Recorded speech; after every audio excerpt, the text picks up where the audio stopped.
Annie Folger, you testified before Congress. You're the executive director of the Mid-Peninsula Community Media Center at Palo Alto. Explain your concerns in California. Well, one of the biggest concerns that we have focuses around the issue of closed captioning of educational programming.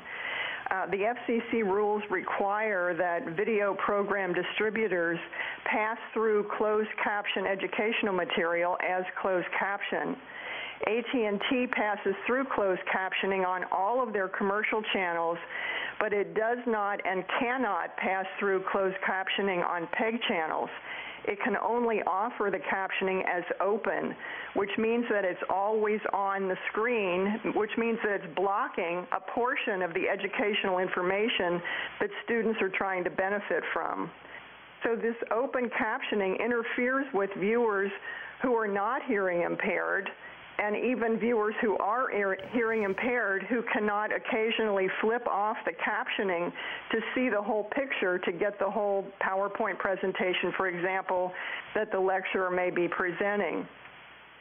In addition, as Barbara mentioned, there's no ability to record a program on one of the PEG channels and watch later.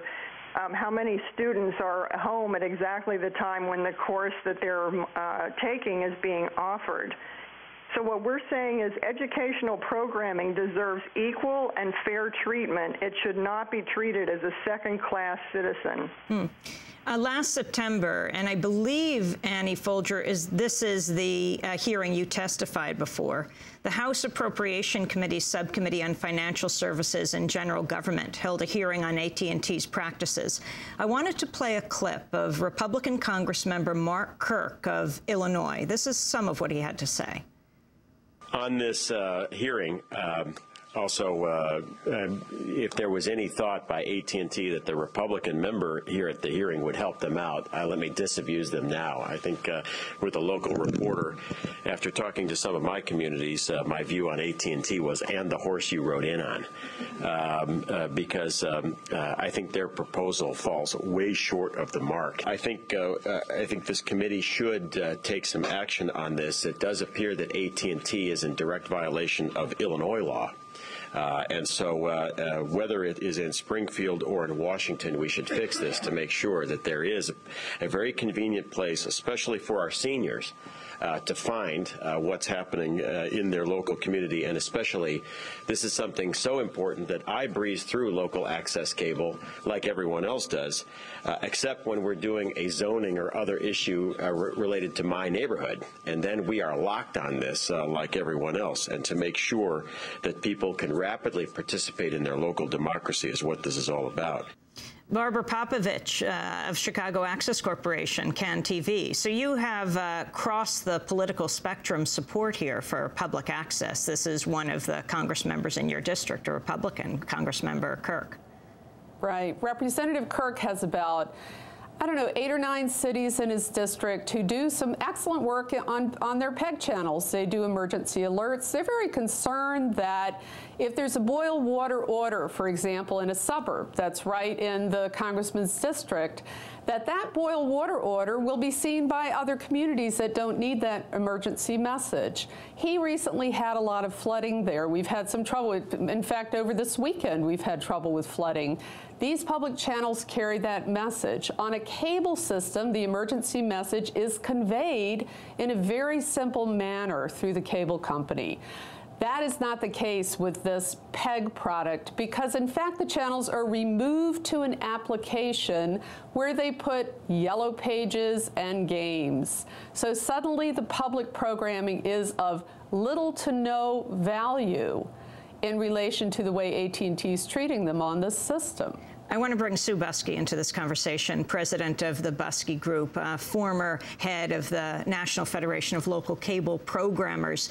Is this an overall attack that we're seeing on public access across the country, the place and the dial around cities and communities where people can make their own media in their own communities? Yes, it very definitely is, and it's something that we suspect has been planned by AT&T almost from the very beginning. When state legislation began to move forward about 5 years ago in Texas, and this is when AT&T was trying to change the law so that franchising for cable systems was no longer done at the local level but at the state level, and the beta stages and the development of their UVerse product, I think they basically felt local governments, communities really don't care that much about local programming and specifically PEG access, and so they came up with a way of trying to save themselves bandwidth and still sort of more or less fulfilling what they perceive to be the obligation to carry PEG channels under law. So this is not this has been a long-standing evolution.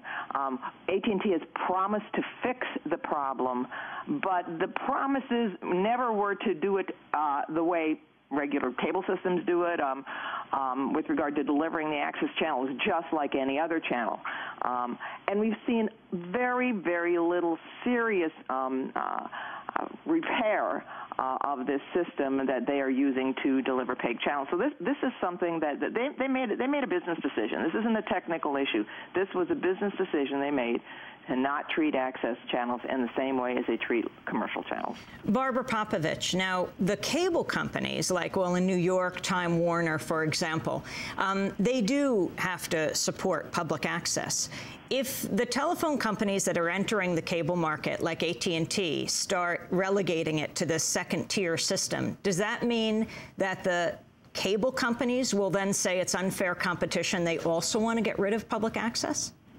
One of the things we've already seen, and the FCC is now considering some petitions about this, is in the city of Dearborn, Michigan, Comcast, the term that's used is channel slammed, the public channels there, up into digital Siberia, the 900s, and then required the subscribers who had been receiving those channels from their regular analog system to buy a box to be able to see them. So that's one of the contested points here, is that when you begin to allow the regulations to be pulled out from under protecting the public, it's a mighty slippery slope.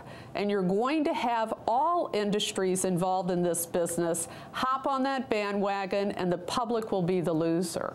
I want to just explain for people who are not familiar with public access, every time you say PEG, public education government, very briefly, can you explain how there came to be these public channels around the country? Why cable companies have been forced to sign agreements that they will support a cable company, a public access, a PEG channel in their community? Barbara. At the heart of it is the congressional goals to foster localism and diversity in media. And we all have seen, since that original goal was expressed many years ago, a diminishment of local content on commercial channels. So these public education government channels are more important than ever. People do want local content. It needs to be protected. And this is a question that the FCC is dealing with right now. When, for the first time in our history, the channels have been treated in this manner, which is not equitable and is in fact discriminatory. And how significant is this deadline at midnight Eastern Time tonight? What are people weighing in on the FCC website? People are weighing in on the importance of being able to have easy access to these public channels. And the opportunity to do that, they can contact Rob McCausland at the Alliance for Community Media to get the information about how to do that filing. It's 202-393-2650, extension 12, or rmccausland@alliancecm.org. And he can help people, talk them through those steps. Is it easy just to go to the FCC website to make public comment? I also want to say I wish we did have AT&T on to present their point of view. I hope that will happen in the coming days. It's a very important discussion about access to community media around this country. And that does it for this broadcast. I want to thank you all for being with us. Sue Buskey of the Buskey Group, Annie Folger of Palo Alto Community Access, and Barbara Popovich, Executive Director of CAN TV. Democracy Now! Produced by Mike Burke, Sharif Odo-Kadus, Aaron Mata, Angelique Hammett, Steve Martinez, Nicole Salazar, and our hearts are with Jessel Noor and his family. I'm wishing the best for his grandmother. I'm Amy Goodman. Thanks for joining us.